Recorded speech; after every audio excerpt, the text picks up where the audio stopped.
How has the war affected your day-to-day life in Poland? Well, we heard explosions in Kiev. Then we shut down everything. We moved here to live in Warsaw. Basically, Yeah, very war much. for us in Kiev, actually. Yeah. Yeah, yeah. So we are originally from Belarus, Oh, I see. I see. and we were living in Ukraine after we had to leave Belarus after the protests and elections.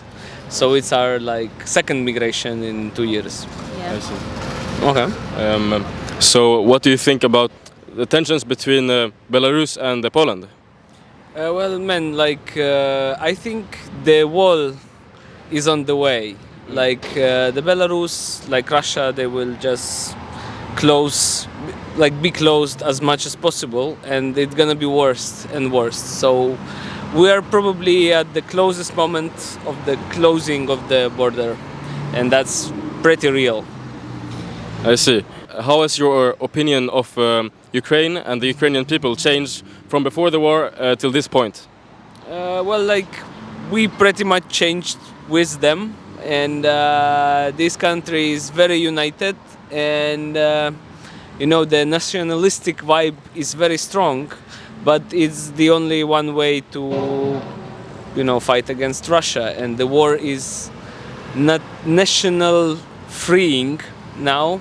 So basically these people are very united and very proud, and we are very happy to be the part of it. And we have a bar nearby, and almost every week we have fundraising parties, so we pretty much send money to buy sometimes medicine, sometimes weapons. Nice. And we are not ashamed of that. And how has your opinion of Russia and the Russian people changed from before the war till this point? Well, it's very different, and we have a little community of people who fled Russia and who joined our community, and who really support anti-imperialistic vibes. And I see more and more people thinking that the decolonization of Russia is the best way. So Russia have to be divided, and these people are fighting for it. But it's the minority, unfortunately. And many people are staying there, keep paying taxes, even while having the possibility to leave. So same with Belarus. Just more time passed, and more people realized that they have to leave. It's like you leave or you fight, but fighting inside the country is very hard and often more useless. But it's very noble. But it's really the minority that fights. The rest of the people, they like to, close their eyes and not Pretend that it's not. pretending nothing is happening. and that's very sad, and that's gonna hit them harder than anything. Yeah. This ignorance. So how do you feel that the war has impacted people in countries close to Ukraine versus the countries of Western Europe, like France, England, or America? Well, here, the first, I would say, 6 months, it was just everything was about Ukraine, and still the support is very big. But even if we think about It's this, not weak. It's strong. no, it was very strong. Now it's still strong, but people are tired of war, of course. But as you can see, almost nothing says there is war just nearby now. And if we talk about our domain, let's say we are making this horeca business, so it's pretty much about party. And every time we make a big event, we fundraise for Ukraine. But I don't know other bars, even the migrant bars, that are doing the same. But even politics with the elections approaching here in Poland now is changing. But you still can see and you can feel this sentence of arm Ukraine now. It's still here, and people still support it. And here in Poland, we saw this big change, because I lived here before the war for half a year, and the attitude to Ukrainian migrants was really bad. To Belarusian migrants, much better, because we still. Some people still remember the mighty Polish Empire of Rzeczpospolita that united Lithuania, Poland, and Belarus. So now it is changed a lot. So, like, people really understood, I believe, like a lot of people, and they will keep support by one side because it's like emotional. Important. By the other side, many people realized how much money this migration is bringing to Poland, and it's like might be a win-win situation. So the attitude is good, but like this, like probably like you do, we have to remember every day that Remind war people about is going there. People are dying every day, and we have to, fundraise. You might send your money for medicine, you might send your money for weapon, it doesn't matter. You just Have to support. spend $10 every month just to, But all in all, it has impacted Poland and Belarus and the countries close to Ukraine harder than England and France.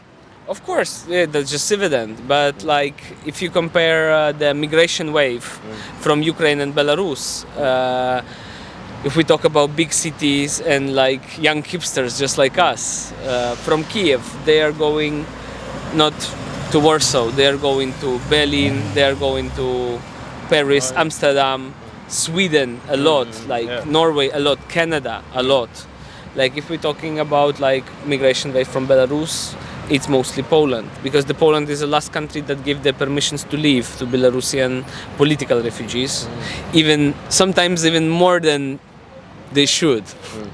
I mean, like, you never know who is here, because we still feel the little presence of you mean KGB. Like spies and okay. Yeah, that's absolutely exists. That's for sure. And we even saw them in our bar a few times, and it's very easy to recognize these people.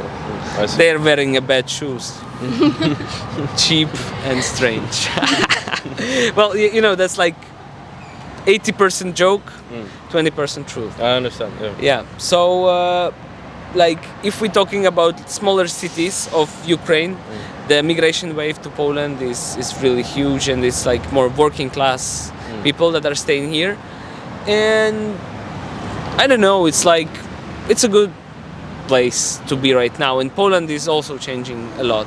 So we just gave this few interviews to big medias, like Arte and Le Figaro, about like Poland becoming a new migration centrum for people. And that's, like, we also have to admit that we are the white supremacy migrants here. It's easy for us to migrate. We are easy to adapt. We got more education the way we lived before. So it's just cool, man. I mean, like, for every separate case, it might be good, but if we look at this as a big thing, and we think a bit about the reasons why so much people moved, that's horrible. But we know a lot of people from Ukraine who really want to come back, and they are actually going back.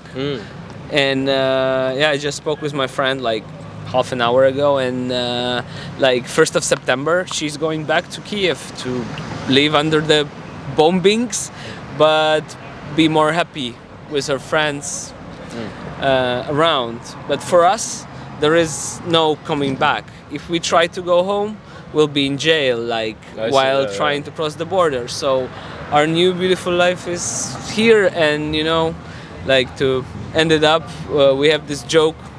We have this like little halo of thorns that Jesus, if he existed, where they like covered in blood, and in the centrum we write "Migration is fancy," like with your finger and blood, and it's like a joke. But by one side, migration is really fancy for us. Like, the life is better. We can speak,